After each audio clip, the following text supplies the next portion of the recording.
बात हो जनता की या मौसम हो चुनाव का, मुद्दा हो देश का या दुश्मन पर प्रहार का, हर खबर की होगी मुकम्मल पड़ताल। मांगेंगे सबसे जवाब, उठाएंगे हर सवाल। खबर के हर पहलू पर बजेगा नगाड़ा, क्योंकि यह है जनता का अखाड़ा। नमस्कार, मैं हूं आनंद नरसिम्हन।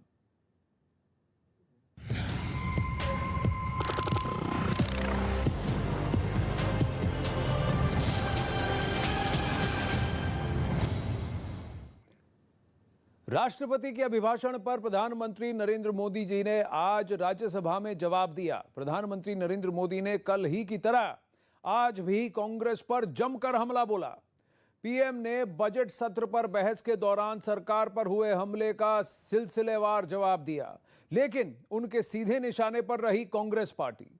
पीएम ने कल लोकसभा में कांग्रेस को टुकड़े टुकड़े गैंग का लीडर बताने के साथ ही देश को बांटने का आरोप लगाया, तो आज राज्यसभा में कांग्रेस को सिखों के नरसंहार का जिम्मेदार बताया।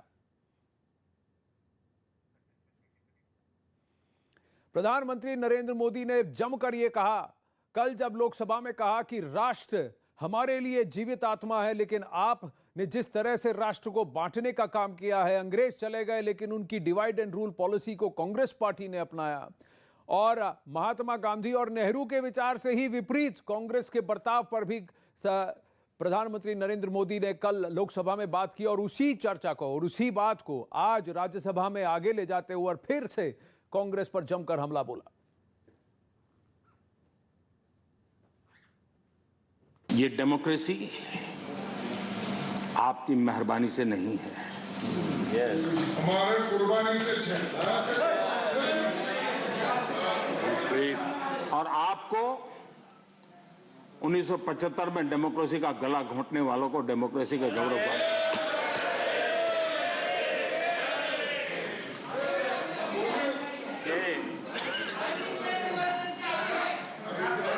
आदरणीय सभापति जी, ये 47 में पैदा हुए हैं ना, ऐसी जो सोच वाले लोग हैं, उन्होंने एक बात दुनिया के सामने गाजे बाजे के साथ कहनी चाहिए थी, वो कहने से कतरा गए। हमें गर्व के साथ कहना चाहिए था कि भारत मदर इंडिया ये मदर ऑफ डेमोक्रेसी है।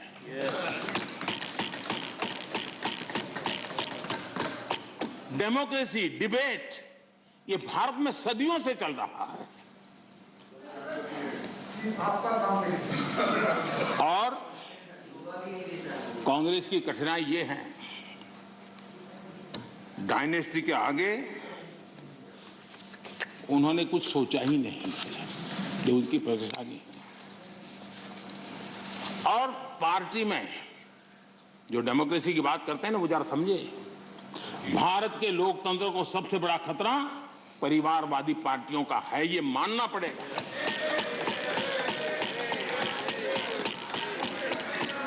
और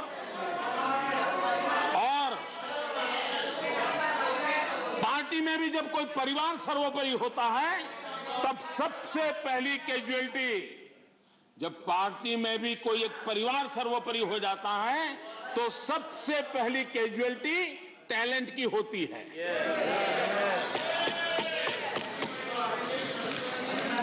देश ने अरसे तक इस सोच का बहुत नुकसान उठाया है।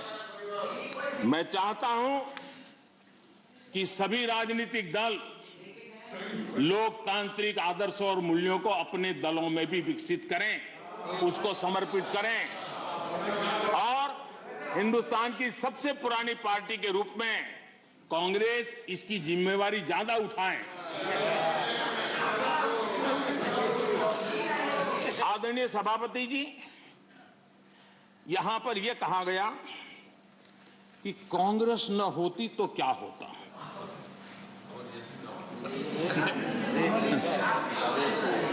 India is Indira, Indira is India, यही सोच का परिणाम है। आदरणीय सभापति जी, मैं जरा बताना चाहता हूं, यह कहा गया है, मैं सोच रहा हूं कि कांग्रेस ना होती तो क्या होता, क्योंकि महात्मा गांधी की इच्छा थी। क्योंकि महात्मा गांधी को मालूम था कि इनके रहने से क्या क्या होने वाला है, और इन्होंने कहा था पहले से इसको खत्म करो, इसको बिखेर दो। महात्मा गांधी ने कहा था। लेकिन अगर ना होती महात्मा गांधी की इच्छा के अनुसार, अगर हुआ होता, अगर महात्मा गांधी की इच्छा के अनुसार कांग्रेस न होती तो क्या होता? लोकतंत्र परिवारवाद से मुक्त होता। भारत विदेशी चश्मे के बजाय स्वदेशी संकल्पों के रास्ते पर चलता। अगर कांग्रेस न होती तो इमरजेंसी का कलंक न होता। अगर कांग्रेस न होती तो दशकों तक करप्शन को संस्थागत बनाकर नहीं रखा जाता। अगर कांग्रेस न होती तो जातिवाद और क्षेत्रवाद की खाई इतनी गहरी न होती। अगर कांग्रेस न होती तो सिखों का नरसंहार न होता। सिखों का नरसंहार न होता। सालों साल पंजाब आतंकी आग में न जलता। अगर कांग्रेस न होती तो कश्मीर के पंडितों को कश्मीर छोड़ने की नौबत न आती। अगर कांग्रेस न होती तो बेटियों को तंदूर में जलाने की घटनाएं न होती। अगर कांग्रेस न होती तो देश के सामान्य मानवी को घर, सड़क, बिजली, पानी, शौचालय, मूल सुविधाओं के लिए इतने सालों तक इंतजार न करना पड़ता। आदरणीय सभापति जी,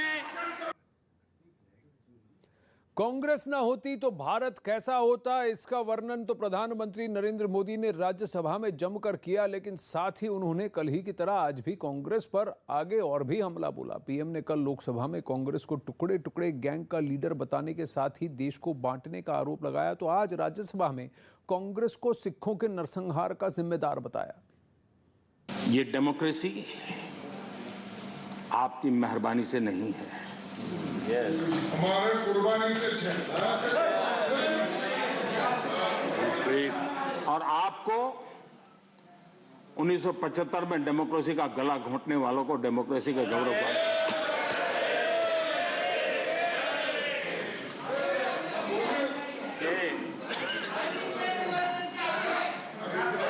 आदरणीय सभापति जी, ये 47 में पैदा हुए हैं ना, ऐसी जो सोच वाले लोग हैं, उन्होंने एक बात दुनिया के सामने गाजे बाजे के साथ कहनी चाहिए थी, वो कहने से कतरा गए। हमें गर्व के साथ कहना चाहिए था कि भारत, मदर इंडिया, ये मदर ऑफ डेमोक्रेसी है।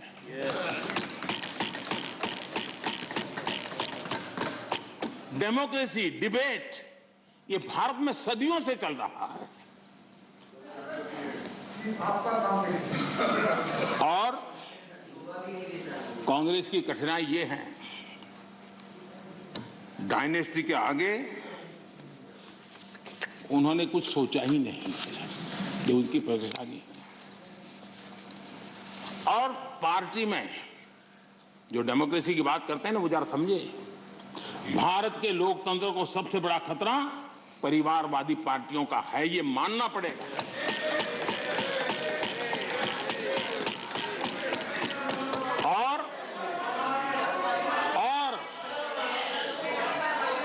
पार्टी में भी जब कोई परिवार सर्वोपरि होता है, तब सबसे पहली कैजुअलिटी, जब पार्टी में भी कोई एक परिवार सर्वोपरि हो जाता है, तो सबसे पहली कैजुअलिटी टैलेंट की होती है।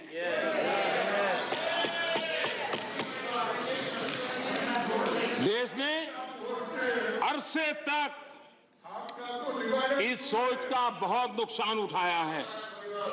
मैं चाहता हूं कि सभी राजनीतिक दल लोकतांत्रिक आदर्शों और मूल्यों को अपने दलों में भी विकसित करें, उसको समर्पित करें और हिंदुस्तान की सबसे पुरानी पार्टी के रूप में कांग्रेस इसकी जिम्मेवारी ज्यादा उठाए। 40 साल बाद कांग्रेस गरीबी तो नहीं हटी, लेकिन गरीबों ने कांग्रेस को हटा दिया।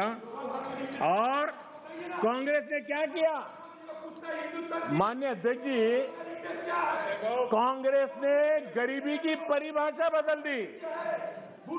2013 में एक ही झटके में उन्होंने कागज पे कमाल करके 17 करोड़ गरीब लोगों को अमीर बना दिया। सवाल चुनाव नतीजों का नहीं है, सवाल उन लोगों की नीयत का है, उनकी नेक दिली का है कि इतने बड़े लोकतंत्र में इतने साल तक शासन में रहने के बाद देश की जनता हमेशा हमेशा के लिए उनको क्यों नकार रही है।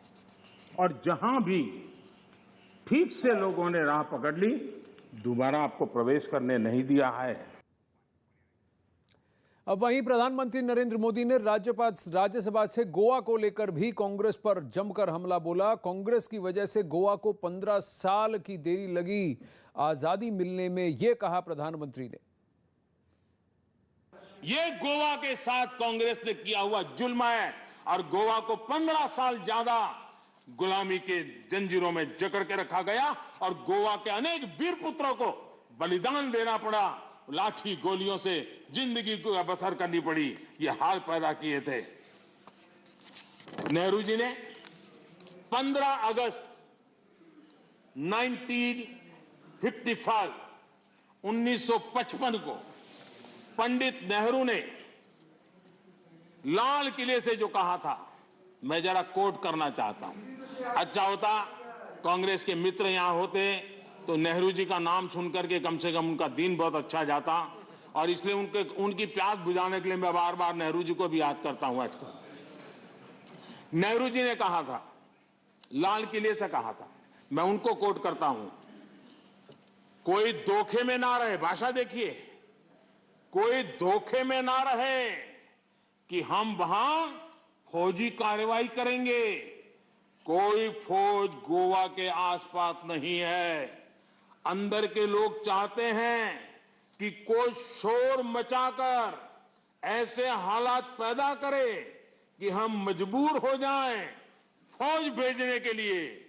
हम नहीं भेजेंगे फौज, हम उसको शांति से तय करेंगे। समझ लें सब लोग इस बात को। ये हुंकार 15 अगस्त को गोवा वासियों के एस्पिरेशंस के खिलाफ कांग्रेस के नेता के बयान है।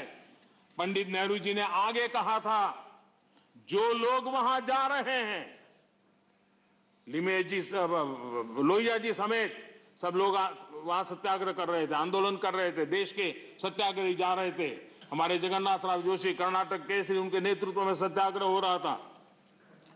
जो पंडित नेहरू जी ने क्या कहा, जो लोग वहां जा रहे हैं उनको वहां जाना मुबारक हो। देखिए मजाक देखिए, देश के अपनी आजादी के लिए लड़ने वाले मेरे ही देशवासियों के लिए क्या भाषा, कितना अहंकार है।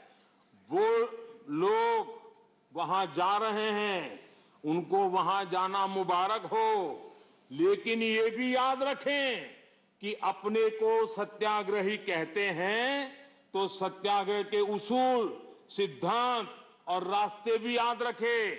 सत्याग्रह की पीछे फौजें नहीं चलती और ना ही फौजों की पुकार होती है।